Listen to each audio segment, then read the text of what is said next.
Talk about a little bit about what you guys think we might be doing. A lot of people might be looking at my videos and thinking I'm marketing as some sort of pyramid scheme. I know you've seen it. You've seen It Works. You've seen Isogenics. You've seen Don't Sue Me, by the way. You've seen a lot of other brands there, and everyone, or like even the oil field workers saying, "Oh, I got rich and quit my job and now I work from home." And we're not doing that. We're actually building a real, legitimate business that are helping people in our community and bringing value to you guys. My whole series, I'm not going to try and sell you something. I'm not here to sell you something. If you thought that's what I was doing, and you weren't following me for that, congratulations, now you can follow me. So Miles, how many times have you seen something like that come up in your news feed, or somebody adding on Facebook trying to sell you something on a get rich quick scheme? Well, I don't know, Kane, like probably at least, twice a day, once a day. It's always up there. These guys are always promoting this pyramid scheme, and it's seems like a waste of time to me. It absolutely is. I mean, you look at a lot of these people, and they always want to get rich quick, and nobody is going to get rich quick. I can guarantee this. Everybody says they did. They either had a trust fund, they're borrowing their car, they're borrowing a house, they're not getting rich quick. It's not a real thing. Cryptocurrency, yes, there's money to be made in cryptocurrency if you're buying it properly and trading it. Bash me on that, whatever you want to do. I have crypto, I've made a bit of money. I'm not a millionaire, I have crypto, I've made a bit of money. That's what it is. But there's no such thing as a get rich quick scheme. Stop wasting your money on this crap. Seriously, guys, I'm giving you guys a huge service here. It's not an investment. There are many online courses that are real courses that can show you how to market online, etc., learn how to do new things, create businesses. We are making a real business. We are a legitimate, licensed small business that is bringing value to you guys. Through my video series, my biggest focus is going to be actually bringing value to you guys, showing you guys what works, what doesn't, what we're doing. And I'm not going to sell you this. I'm not going to sell you this content. I'm not going to sell you anything to try and make you buy a product to learn how to get rich quick or be a millionaire overnight. It's not the thing. It's going to be a 10, 20-year grind, and you can make a small business be successful. You can get there.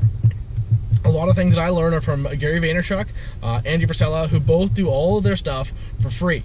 Everything they've released is for free. You can read their stuff. You can buy their book. Gary Vee has an awesome new book that I'm giving away. Check out my first vlog, and that's what we're doing. But check out what we're doing right now. We're building value. That's all we're doing for you guys. We're trying to bring some value to you guys, give you some tips, some tricks, if you're stuck in business, and see what it's really like to actually be an entrepreneur, because it's not all sunshine and rainbows, Lamborghinis and Ferraris, I can guarantee that. We are sitting in an Audi here, but it's financed. My Jeep is financed. We are financing, paying money on these vehicles. We don't own them, we don't rent them. That's what we have. We're real people, just like you guys, and we're not selling you crap. What do you think about that? Yeah, I think it's pretty nail on the head of the nail with the hammer right there.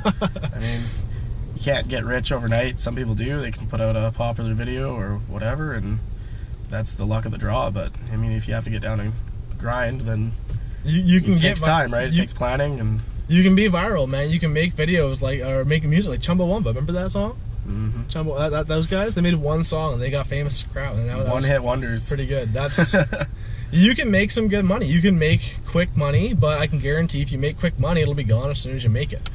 That's really what the bottom line does. If you got $10 million tomorrow, well, maybe not us, because we're actually in the process of building things, but if the average person got $10 million tomorrow, do you think they'd have it in a year?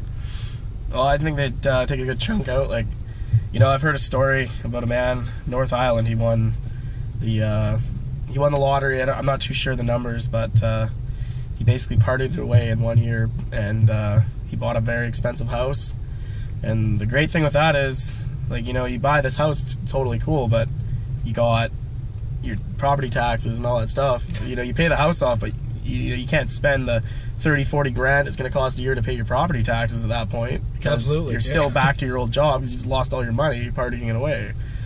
That's the best thing about scale, right? If you start from $0, you have $0, or you make a low wage, or you work a minimum wage job, and you can work your way up, you change and adapt as you get higher and higher, so you know how to do it. Because if you went from making $30,000 a year to $1 million a year, you would have no idea how to handle that. And some people would just blow it and think they know how to handle it, or think it's $1 million a year now, so it's all the money in the world, and it's not, right? I mean, a house costs over $1 million. Like a good house nowadays, it's over $1 million. And property tax on that, do you know what property tax on $1 million house is? I honestly don't, but I'm gonna go on a wild guess. Like the average property tax on, like, say, I don't know, I'm gonna guess like a $600,000 house would probably be $4 grand, depending on where you live too. Like, I mean, if you live out in the sticks, then it's probably gonna be a lot less. But when it comes to you living in the city, and $4 grand, it'd probably be around there.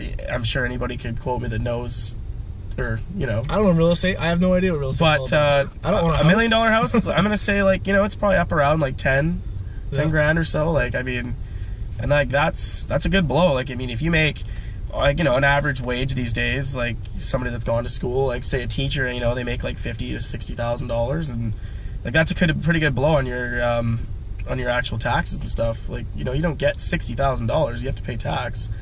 After taxes and such, you're going to be what, 20 grand taken off that. Yeah. I mean, you make $1 million overnight. You can't quit your job. That's the thing, right? You buy a house now. You buy a house for 500 grand. You're paying property tax for a few years. You buy a new car. You're probably sitting after buying a new house, new car. You're probably sitting at maybe $300,000-$400,000 left. And because you have this money in your bank account, you're going to go through it and buy a bunch of really dumb crap. And I can guarantee, I know every time I make good money, I buy dumb crap too. Everyone does it. We all do it. Oh yeah, you got to have your toys. Like I mean, that's the thing. Is like there's a fine line with quality of life and not being a dumbass. That's really what it is. Yeah. And we all do it. We all do it. We all make mistakes. I mean, I don't own a house. I don't own property. I want to in the next couple of years. I'm definitely aiming for that. I don't own my vehicle. And I'm hoping to own property, hoping to acquire assets over the few years. But we'll learn as we go, and then we can share with people here how those things go and how you get those things and how to deal with them. So, a lot of people don't, I mean, not necessarily is this about bringing business value, but also real life value. I mean, I have no idea. I had no idea how to pile my taxes when I graduated. Did you? No idea.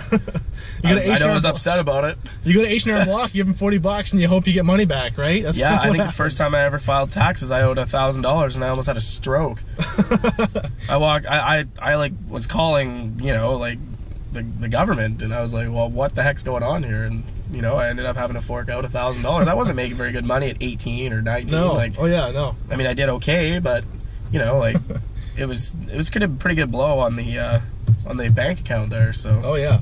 No, like it's, I mean, learning how taxes work with this business alone this last year has been a very interesting experience. I'm not going to really get into that because I don't want to get political or anything, but it gets really interesting when you're trading that and seeing where everything goes and seeing what you end up getting. And it's not huge. I mean, a small business owner, I mean, my new program we just bought for our business for lead generation, that's $400 a month. Mm-hmm. We're paying for that. So it's not cheap, and we're paying taxes on that too when we buy it. So. Mm-hmm. Mm-hmm.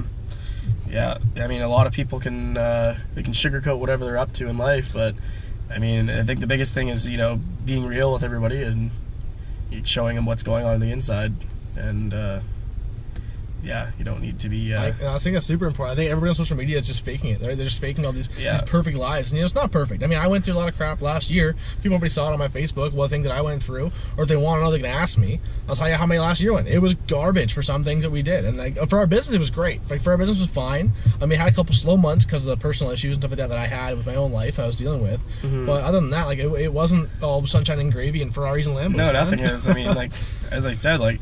You could take the richest person in the world, like, well, one of them, let's say Bill Gates. I'm sure everything looks, like, great for him, but I'm sure there's lots of things that he has to overcome and deal with in his personal life that, well, he's not going to share with everybody. No, absolutely not. I mean, it's the way it goes. And, like, I think the biggest thing with these, I don't know, what do you want to call them, pyramid scheme, these Alberta, like, oh, yeah, I used to slave away, never away with my family thing, and now I'm making all this money advertising on the internet and this and that, and you could do it too kind of thing. Well, you got to think about it. These guys worked in Alberta. They're making over 100 grand a year. Like, they're making good money. They have all these toys. Like, yeah, some of them may be financed or whatever, and they rented them, but, like, they have all these toys, and, like, as everybody knows, the oil field crashed. Like, they're looking for work. They're looking to make good money and stuff, and they're just trying to involve everybody else in what they're doing with this. I don't even know. It seems like you're throwing money away and getting some back if you do something and whatever. They're trying to sell you a course that they made last week in their basement. And they're trying to figure out how to make $200 off of you. I mean, everybody's out there to make a buck, and I get it. But I mean, we're out here to make everybody wealthy and help everybody and do our own thing, right? If I'm not bringing somebody value, I don't want their money. Exactly. I want a trade-off. If I'm bringing them value that's worth it, I want them to pay me what I'm worth for that. 'Cause I'm working my butt off right now trying to bring value to everybody. So I don't want it from everybody, but for the business we work for and everything, I expect to be paid what I'm bringing them. And if they're not happy with what I'm bringing them, I don't want to be paid. I don't. Yeah, we're out here to make a service and create jobs, and we're not really out here to get super rich and live off everybody else, right? No, that's not what we're trying to do. We're not trying to screw people over. I mean, we want to actually make a real service. We're trying to make a real proper service for people, and I think it's going to work out pretty well. We'll end that for this now, because otherwise we go on for about half an hour here. Maybe we'll look at doing a podcast later. Actually, it might be worth our time for having some guests and this and that. Yeah, we'll look at new avenues, but we'll go from there. Exactly.